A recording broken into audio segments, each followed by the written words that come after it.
So I've gotten some questions on the gear that I've been using and upgrades I've done to my guns, so I figured I'd make a quick video here to just answer those questions if you have them. The belt that I'm using is a Blue Alpha Gear belt. I'm using their inner and outer belt system. It's a good belt, nothing to really report on it. It's been holding up for about 4 or 5 years now. Nothing's broken yet.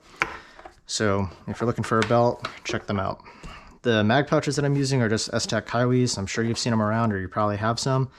They do have these plastic inserts that will break after a while. I've replaced all of them once so far, and it took about 2 years to break them. So if you do have these, something to be aware of, but the inserts are cheap, and I don't really have a need to replace the mag pouches themselves, so I'm not going to.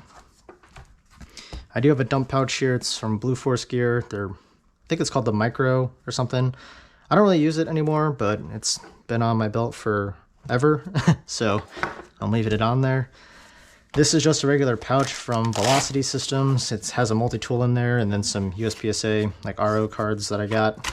So that's where that is. And then the holster that I'm using, this is a Safariland holster, and then the Safariland UBL, and then the QLS like clip fork system. This is a level 3 holster. I probably wouldn't recommend it if you're trying to get into USPSA. I'd say get a friction holster or maybe just some ALS level 2 retention if you want retention. I just used to watch a lot of Milspec Mojo, so he had a level 3 holster. I was like, cool, I'll get a level 3 holster. And then it hasn't broken yet, so I have kept it. And yeah, that's about it. I do have a T-Rex Arms thigh strap here. It does kind of help with the draw a little bit, but you don't really need one if you don't want it. The guns themselves, pretty boring, so I've gotten a lot of questions on like what upgrades I've done. I haven't done any upgrades to this thing other than just shoot it a lot. So this gun has about 30,000 rounds to it, so it's helped the trigger out quite a bit.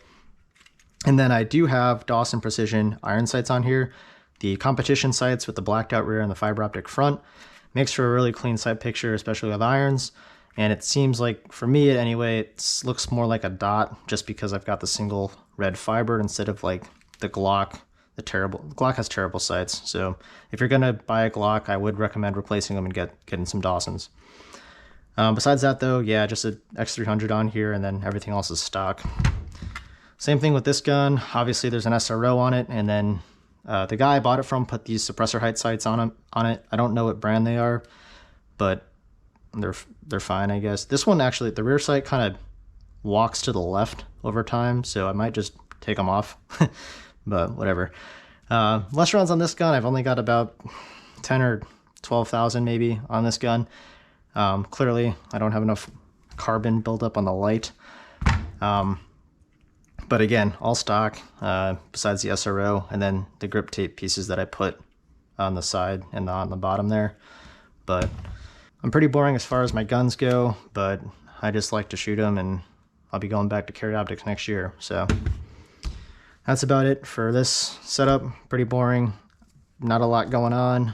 I would say if you're looking to get into USPSA, probably just go on a Shooter's Connection. I think they sell their belts and mag pouch combos there for way cheaper than you can get all this stuff.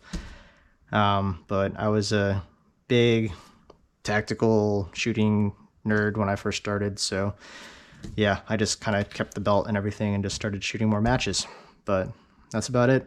And if you have any questions or comments, leave them below, I think YouTubers say. Oh fuck, am I a YouTuber now?